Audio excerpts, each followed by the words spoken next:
Kinabuhi, angay tang magpabiling malinawon, basta kauban nato ang Ginoo.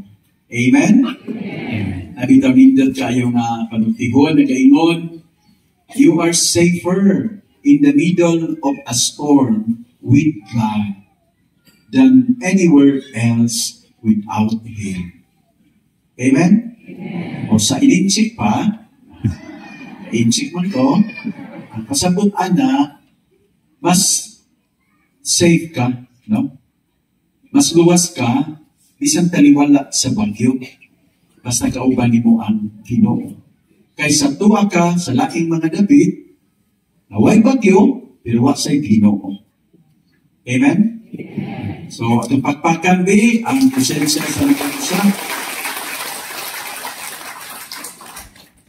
Today, we gather not merely to bless a building, but to consecrate a battleground. Sa ganito? To consecrate a battleground. A sacred space where the victory of Christ over evil is proclaimed and made real in the lives of those afflicted. The opening of St. Michael the Archangel Center for Exorcism is a powerful reminder that the Church is not passive in the face of evil, but actively engaged in the spiritual battle for souls. Nag-in-English ko, tungod kay na ay kauban nato karon online, nag-iuban nato sa atong celebration, followers ni Father Darwin o sa iyang ministry who are from other places. They don't understand Cebuano. O na nga mag-ininchi ko usahay. Okay? How necessary or how important is spiritual warfare? St. Paul tells us that our struggle is not against flesh and blood, but against the principalities, against the powers, against the spiritual forces of evil in the heavenly realm. Ephesians 6, verse 12. Unsa man mga principalities? Ha? Mga espiritu. Ang atong pagibugno, dili lang lawas nun, kundi espiritu hanon. Dunay espiritu nga maayo, dunasay espiritu nga dili maayo. Mga igsoon, sakto nato, nga bisan ka ng panag-away, panagbingkil, diha sa panimalay, o diha sa kasilinganan, na ay manggiaway, na ay magsinumbagay, na ba po na sa inyo? Na. Agin ninyo, kanang maong panagbingkil o panag-away, dili lang lawas nun. Dili lang emotional, dili lang physical, kundi ang tuburan anak, spiritual. No? Ang dautan ng mga buhat, magsumikad sa dautan nga espiritu. Mga daghan sa ato mga panagbingkil o problema diya sa katilingban, dili basta-basta masulbad, ha? Sa pulis, sa abogado, o kahat sa barangay captain. Ang iyang kasulbaran, espirituhanon magsumikad. Diha sa atong mga pag-ampo, diha sa pagpakumpisan. Nga naman, tungkol kay atong gila, na ang iyahang tuburan o tinubdan, espirituhanon. Bisa na mga gera. Can you imagine? The First World War, na nahitabo sa kalibutan ng gerang dako, daghan ng mga paningkamot na masulbad. Pero itang mga magtutuo, nagtuo na ang maong gera na sulbad pinaagi sa simple nga pag-ampo sa Santos na Rosario. So, kining gera ron na nakahitabo sa linlaing mga dugdapit sa kalibutan, wala pa mang formal na declaration that this is already World War III na. Pero, matod pa sa mga magsusulat, this is already World War III. in a piecemeal. Ginagmay ba? Hindi siya World War II nga hiniusan dako, pero ginagmay na anay World War III. O sa may tuburan ani, dili lang lawas nun, dili lang kalibutanan, kundi espirituhanon.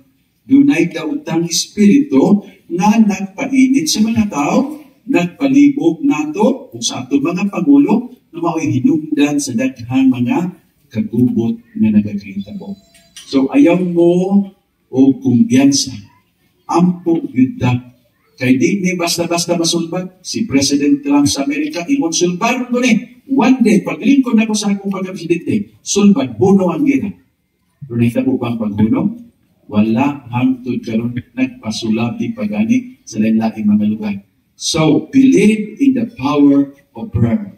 Kay ang sinugdan ani, espirituhanon, o yawanon, makasulbad ani, pag-ampo usab nga, espirituhanon. Padayon ta sa atong pag-ampo sa santos nga Rosario.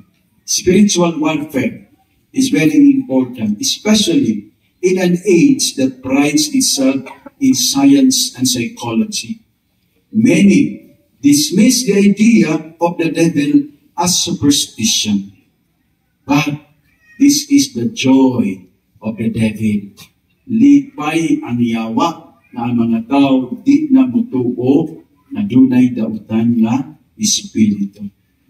The devil's greatest triumph is making people believe that he doesn't exist. Mga igsoon, tuo kita na naay demonyo. Matag-adlaw sa atong kinabuhi, makasinati man kita sa iyahang lihok diya sa atong munahuna o sa atong kasing-kasing. Usahay maguna-una kita giyawa, no? Kanang na yung yawang tawag giyawaan, kanang mag-wild, kanang magsingit-singit, kanang kusgan. Kan ba yung giyawaan? Naa sa mga buhatan sa gobyerno, naa sa mga merkado, isang ganit sa sulod sa simbahan. Naglihok ang dautan, espiritu. Hiluman, huwag may langas, huwag may nakigbunglo, huwag may singit-singit. Pero obviously, kada na mo na kagrabi, hindi makonsensya ni mga tawhana, millions, billions, trillions of money, ilang kawaton, unya, ang mga tao nag-anto sa baha, nag-anto sa kabubrihon, o sa kamahal sa mga palaliton, grabe ang mga tao na hindi makonsensya. Kung sa may rason na sila makonsensya, because they are already possessed by the evil spirits. So, spiritual warfare is important. And this center that we are going to inaugurate today is very important. Pagpakan na ito ang mga tao na nagkano ang mga luksod kina. We honor St. Michael the Archangel. Why? Nga naman, ato na silent sa balaang kasulatan, si San Miguel Arcangel mao'y nangulo sa mga gitsakupan sa Ginoo sa pagpakigbugno o sa pagpildi sa kampo sa lautan. Humanly speaking, we cannot do it. We cannot defeat the enemy. Only with the help of God.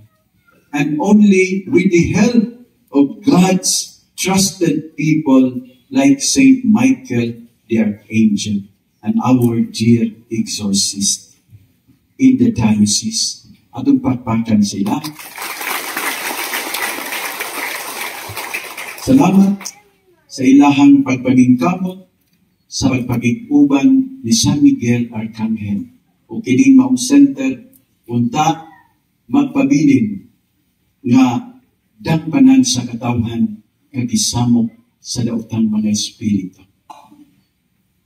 Na ay pangutihon na nag-ingon, the church is not a museum for saints. It's a hospital for sinners. Matod pa ni Pope Francis, ang kaniya sa Santo Papa, it's a field hospital for the wounded. Ngayon soon, nahinabot ko, nga kinimaong center, mahimog yung dagbanan sa mga samaran, dili lang sa lawas, kundi sa ilahang Espiritu.